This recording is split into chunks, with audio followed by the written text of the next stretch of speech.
নমস্কার বন্ধুরা, আজকে তোমাদের মাঝে আমি শেয়ার করতে চলেছি পপকর্নের একটা রেসিপি।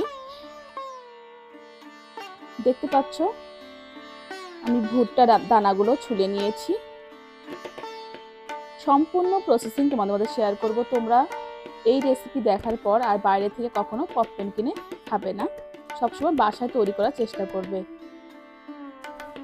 দেখো বন্ধুরা, ফ্রাই প্যান গরম করে নিয়েছি, এতে আমি সরিষার তেল দেবো। তোমরা এখানে সয়াবিন তেলও ব্যবহার করতে পারো, তবে আমার কাছে সয়াবিন তেলের থেকে সরিষার তেলের পপকর্ন ভাজাটা খুব ভালো লাগে। তেল হালকা একটু গরম হোক। এই যে পপকর্ন দেখতে পাচ্ছ, ভুট্টা দানাগুলো হালকা একটু জল দিলাম আর হালকা লবণ ছড়িয়ে দিয়ে ভালো করে মেখে নেব। দেখতে পাচ্ছ বন্ধুরা, ভুট্টাগুলো রেডি হয়ে গেছে। ভুট্টা দানাগুলো এবার আমি দিয়ে দিব তেলের মধ্যে। দানাগুলো দেওয়া হয়ে গেছে ভুট্টার, এবার নাড়াচাড়া করতে হবে। 3-4 মিনিট ভালো করে নাড়াচাড়া করতে হবে বন্ধুরা।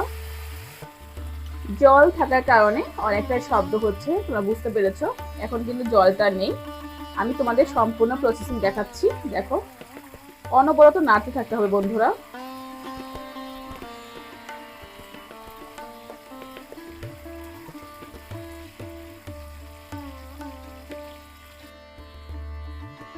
তেলটা কিন্তু বেশি দিতে হবে, তাহলে কিন্তু সবগুলোই যে ভুট্টা দানাগুলো আছে সেটা কিন্তু পপকর্নে পরিণত হবে। আমি দেখাচ্ছি তোমাদের। অনবরত নাড়তে থাকতে হবে বন্ধুরা।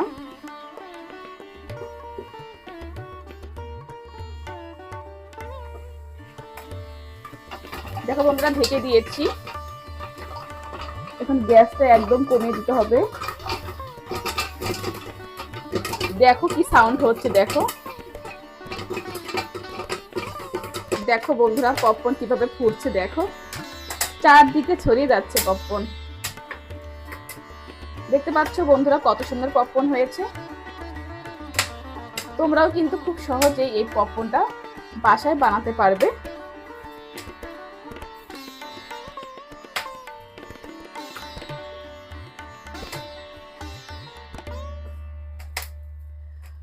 তো বন্ধুরা, কেমন লাগলো আমার এই রেসিপি অবশ্যই কমেন্ট করতে ভুলবে না।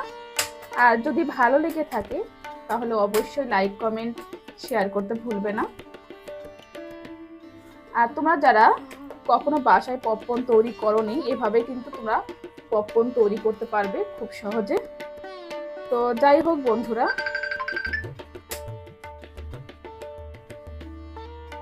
তোমরা সবাই ভালো থাকো, সুস্থ থাকো।